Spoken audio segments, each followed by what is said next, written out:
Tompo-kilasy Tokovavy Ajaina faly tafiaraka aminao indray izay eto amin'ny fahita lavitra matevy amin'ity takarivan'ny zoma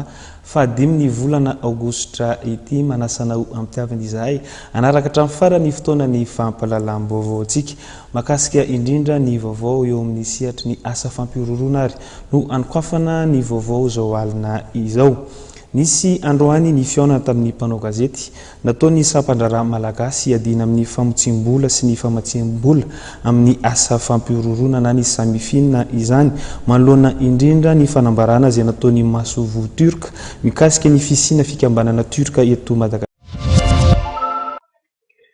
Tsy nandalo fotsiny ho an'ny sampandrara malagasy adina amin'ny famotsim-bola sy ny famatsim-bola amin'ny asa fampiroroana na samifinina ny fanambarana izay nataony Masovo Turka mikasika ny fisiana fikambanana Turka eto Madagasikara mahazo famatsim-bola avy amin'ny asa fampiroroana.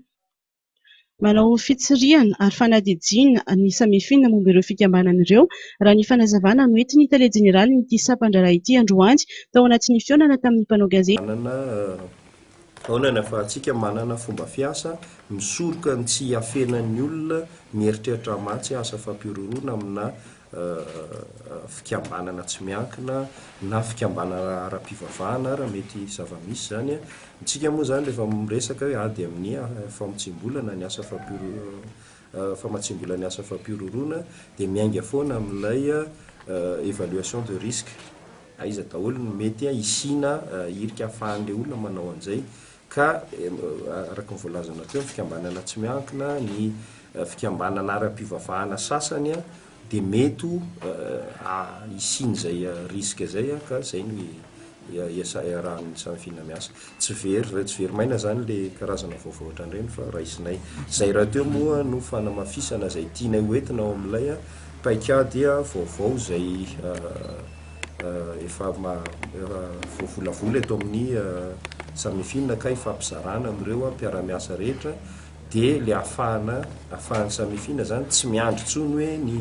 déclaration d'opération suspecte avy any amin'ny banque na ny établissement financier na ny ireo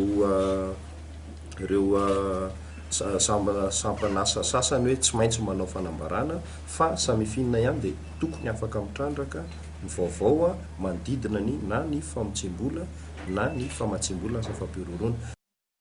Hatreto anefa mbola tsy manana ny lalàna sy paikady hiadina amin'ny famatsim-bola avy amin'ny asa fampiroroana i Madagasikara. Antony izay hamaritany samifinina volavolan-dalàna vaovao momba ny famotsim-bola sy ny famatsim-bola amin'ny asa fampiroroana. Mandritra ny fotoam-pivorian'ny parlemanta manaraka eo no iverin'ny samifinina fa hitondrana ny volavolan-dalàna eo anivon'ny antenimieram-pirenena sy ny antenimiran-dolona.